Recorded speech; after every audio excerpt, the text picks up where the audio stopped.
नमस्कार, SBT news में आपका स्वागत है और पेश है इस वक्त राजस्थान की बड़ी खबरें। राजस्थान गुजरात सीमा पर स्थित सिरोही जिले की मंडार चेक पोस्ट पर एंटी करप्शन ब्यूरो ने बुधवार को छापा मारा। इस दौरान चेक पोस्ट से 1.85 लाख रुपए कैश बरामद किए गए। एसीबी की टीम ने पोस्ट का सारा रिकॉर्ड सीज कर जांच शुरू की है। इस पोस्ट पर सीमा पार से आने वाले वाहनों के परमिट की जांच की जाती है और अब एसीबी की टीम ने वहां पर काटी गई रसीदों से इसका हिसाब मिला रही है। जयपुर शहर के आमेर कस्बे में बुधवार दोपहर को ऑटोमोबाइल कंपनी के गोदाम में भीषण आग लग गई और यहां काफी संख्या में रॉयल एनफील्ड की बाइक और 4 पहिया वाहन जल गए। यह फैक्ट्री जयपुर दिल्ली हाईवे पर कुकस इंडस्ट्रियल एरिया में स्थित है। यहाँ गाड़ियों का काफी संख्या में स्टॉक रखा होता है और इसके अलावा गाड़ियों के पुर्जे भी बनाए जाते हैं। दोपहर करीब 12:30 बजे अचानक आग की लपटें उठने लगी और इससे आसमान में काले धुएं का तेज गुबार उठा और आसपास के इलाके में पहुंच गया। किसान आंदोलन के चलते रेलवे ने 10 त्योहारी स्पेशल रेल सेवाओं को रद्द कर दिया है। रेल अधिकारियों के अनुसार जम्मू तवी अजमेर 21 अक्टूबर को रद्द रहेगी और वहीं 22 अक्टूबर को अजमेर जम्मू तवी, 21 को बाड़मेर ऋषिकेश, 22 को ऋषिकेश बाड़मेर, 21 एवं 22 को दिल्ली बठिंडा दिल्ली, श्रीगंगानगर दिल्ली, दिल्ली श्रीगंगानगर तथा 21 को अजमेर अमृतसर तथा 22 को अमृतसर अजमेर रेल सेवा रद्द रहेगी। रेलवे ने डिब्रूगढ़ से चलकर लालगढ़ आने वाली गाड़ी संख्या 05909 को परिवर्तित मार्ग वाया रोहतक, भिवानी, हिसार, सादुलपुर, हनुमानगढ़ होकर बीकानेर चलाया जाएगा। राजस्थान की राजधानी जयपुर सहित आसपास मौसम का मिजाज बदल रहा है। ऐसे में सुबह और शाम ठंडी हवा के बीच तापमान में गिरावट का दौर जारी है। जयपुर मौसम केंद्र के अधिकारियों के मुताबिक इसका मुख्य कारण बंगाल की खाड़ी में उठा चक्रवात है। इस चक्रवात के कारण ही कई स्थानों पर बारिश भी हुई, लेकिन अब मौसम साफ होने से बारिश के आसार नहीं हैं। एक बार फिर राजस्थान के एम्बुलेंस कर्मचारियों की हड़ताल शुरू हो चुकी है। सभी 108 एम्बुलेंस और 104 को खड़ा कर दिया गया है और कर्मचारी खुद सरकार का विरोध में प्रदर्शन कर रहे हैं। हालांकि दोपहर 1 बजे से सरकार से वार्ता शुरू हुई है। इससे पहले एम्बुलेंस के लिए जरूरी सुविधाएं मुहैया न करवाने से कर्मचारी नाराज हैं और मांगे न मानने तक प्रदेश में एम्बुलेंस व्यवस्था बंद रहेगी। इसका बड़ा असर कोरोना के गंभीर मरीजों पर पड़ सकता है, खासकर गरीब मरीज पर जो इलाज के लिए अस्पताल तक जाने के लिए इन एम्बुलेंस पर ही निर्भर हैं। जयपुर निकाय चुनाव के प्रत्याशी चयन में कांग्रेस विधायक एवं विधायक प्रत्याशियों के बीच खींचतान की वजह से 4 वार्डों में पार्टी अपने प्रत्याशियों को पार्टी सिंबल देने से चूक कर बैठी। इसकी वजह से पार्टी सिंबल मिलने के बावजूद 3 पूर्व पार्षद और एक टिकटार्थी का नामांकन रद्द हो गया। दरअसल हुआ यह कि सांगानेर विधानसभा क्षेत्र के वार्ड नंबर 66, 68, 71 और 91 के प्रत्याशी चयन को लेकर कांग्रेस नेता 2 गुटों में बंट गए। एक गुट ने पूर्व पार्षद धर्म सिंह सिंघानिया, मुकेश शर्मा और कमल वाल्मीकि और टिकटार्थी रतनलाल सैनी की दावेदारी का विरोध किया, जबकि दूसरा गुट इनके पक्ष में आ खड़ा हुआ। नामांकन के अंतिम दिन तक इन चारों वार्डों के प्रत्याशियों को लेकर दोनों गुट भिड़े रहे। राजस्थान के मुख्यमंत्री अशोक गहलोत ने 61वें पुलिस शहीद दिवस पर शहीद पुलिस कर्मियों को याद किया। इस अवसर पर गहलोत ने सोशल मीडिया के जरिए शहीद पुलिस कर्मियों को श्रद्धांजलि देते हुए कहा कि इन बहादुर पुलिस कर्मियों ने अपना कर्तव्य निभाते हुए अपना जीवन बलिदान कर दिया। हम उनकी अत्यंत प्रतिबद्धता और अनगिनत बलिदानों के लिए आभारी हैं।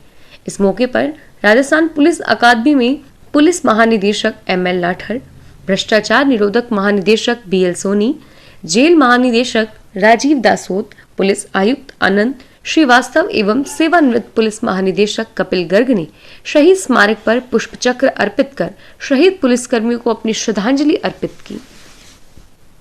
त्योहारी सीजन चल रहा है और ऐसे में मिलावटखोर चांदी कूट रहे हैं और हर सामान में मिलावट करने से बाज नहीं आ रहे, लेकिन ऐसे ही मिलावटखोरों के खिलाफ पुलिस सख्त कार्रवाई करेगी। दरअसल झुंझुनू SP JC शर्मा ने क्राइम मीटिंग ली। इस मौके पर SP JC शर्मा ने पुलिस अधिकारियों को निर्देश दिए कि त्योहारी सीजन में मिलावटखोरों पर पुलिस भी चौकस नजर रखे और मिलावटखोरों के खिलाफ कार्रवाई करे।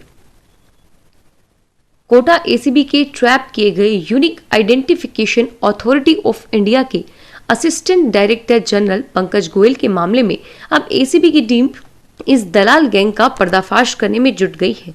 इसके बाद परत दर परत भ्रष्टाचार की परतें खुलने लगी है। आधार कार्ड कियोस्क आवंटन के नाम पर 2 लाख रुपए मांगने के मामले में कोटा एसीबी ने दिल्ली के अधिकारी पंकज गोयल को कल कोटा एसीबी ने 1 लाख रुपए देते हुए रंगे हाथों गिरफ्तार किया था।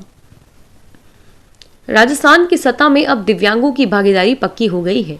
गहलोत सरकार दिव्यांगजनों के लिए बड़ा कदम उठाया है। स्थानीय निकाय चुनाव में अब दिव्यांगजनों को सदस्य के रूप में मनोनीत किए जाएंगे। सालों से दिव्यांगजनों को भागीदारी सुनिश्चित करने की मांग चल रही थी। देश में राजस्थान पहला ऐसा राज्य है जहां की सत्ता और राजनीति में दिव्य शक्ति की ताकत दिखाई देगी।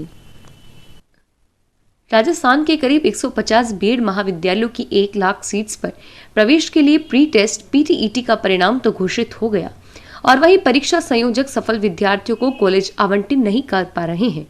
दरअसल राज्य भर के सभी विश्वविद्यालयों में स्नातक अंतिम वर्ष का परिणाम अभी घोषित नहीं हुआ और वहीं 2 वर्ष के बीएड पाठ्यक्रम के लिए स्नातक होना जरूरी है। इस बार बीकानेर के डूंगर कॉलेज को पीटीईटी का जिम्मा दिया गया था। इस परीक्षा का परिणाम पिछले दिनों घोषित हो गया, लेकिन काउंसलिंग अभी नहीं हो रही। दरअसल 2 वर्ष के बीएड पाठ्यक्रम के लिए स्नातक होना जरूरी है। पीटीईटी परीक्षा में बैठने वाले अधिकांश अभ्यर्थी स्नातक तृतीय वर्ष के विद्यार्थी होते हैं। पूर्व मंत्री देवी सिंह भाटी ने बुधवार को सरकार पर जमकर निशाना साधा। उन्होंने कहा कि बीकानेर में कानून व्यवस्था नाम की कोई चीज नहीं रह गई। पिछले कुछ सालों में पुलिस अपना वास्तविक काम नहीं कर पा रही। गौरतलब है कि बीकानेर में 24 घंटे में 2 बार फायरिंग और पूर्व नेता प्रतिपक्ष के घर पर हमले के प्रयास की खबरों के बीच देवी सिंह भाटी ने बुधवार को पत्रकारों के साथ बातचीत की। भाटी ने कहा कि बीकानेर में अपराध अपने पीक पर पहुंच गया है। कोरोना काल के दौरान ठप विमानों का संचालन जयपुर अंतर्राष्ट्रीय एयरपोर्ट पर अब यात्रियों की रौनक के साथ गति पकड़ रहा है। त्योहारी सीजन में शारदीय नवरात्र शुरू होने से पूर्व ही बीते 10 दिनों में एयरपोर्ट पर औसत यात्री भार में बढ़ोतरी देखी गई। एक तरफ जहां 3 से 4 उड़ानों की संख्या बढ़ी, वहीं एक साथ में यात्री भार भी बढ़ रहा है। 26 अक्टूबर से एयरपोर्ट पर शुरू होने जा रही विंटर शेड्यूल में आधा दर्जन नई उड़ानों के होने से दिवाली तक यात्री भार में और इजाफा होगा। जयपुर में सीआरपीएफ की rapid action force 83 battalion Lalwas Amer में आज पुलिस शहीद स्मृति दिवस मनाया गया। इस मौके पर रैपिड एक्शन फोर्स 83 बटालियन के कमांडेंट प्रवीण कुमार सिंह सहित बटालियन के सभी अधिकारियों व सभी जवानों ने शहीद स्मारक पर रीत चढ़ाकर सम्मान के साथ शहीदों को श्रद्धांजलि दी और सेरेमोनीड गार्ड के द्वारा सम्मान में गॉर्ड ऑफ ऑनर दिया गया। किसानों के लिए गहलोत सरकार ने एक और बड़ा फैसला लिया है। अब सरकारी समितियों में कस्टम हायरिंग सेंटर खोले जाएंगे। इन सेंटर्स के जरिए किसान कृषि यंत्र किराए से ले सकेंगे और सरकार के इस फैसले में गरीब और मध्यम वर्ग के किसानों को बड़ी राहत मिलेगी। इसके साथ ही सहकारी समितियों का दायरा भी बढ़ेगा और कृषि यंत्रों की कमी के चलते राजस्थान में लाखों किसान चाहकर भी खेती नहीं कर पाते हैं, लेकिन अब किसानों को इस टेंशन से छुटकारा मिलने वाला है। फिलहाल इस बुलेटिन में इतना ही और फिर हाजिर होंगे तमाम बड़ी खबरों के साथ। एसबीटी न्यूज के वीडियो देखने के लिए हमारे चैनल को सब्सक्राइब करें और नोटिफिकेशन पाने के लिए बेल आइकन पर क्लिक करें। धन्यवाद।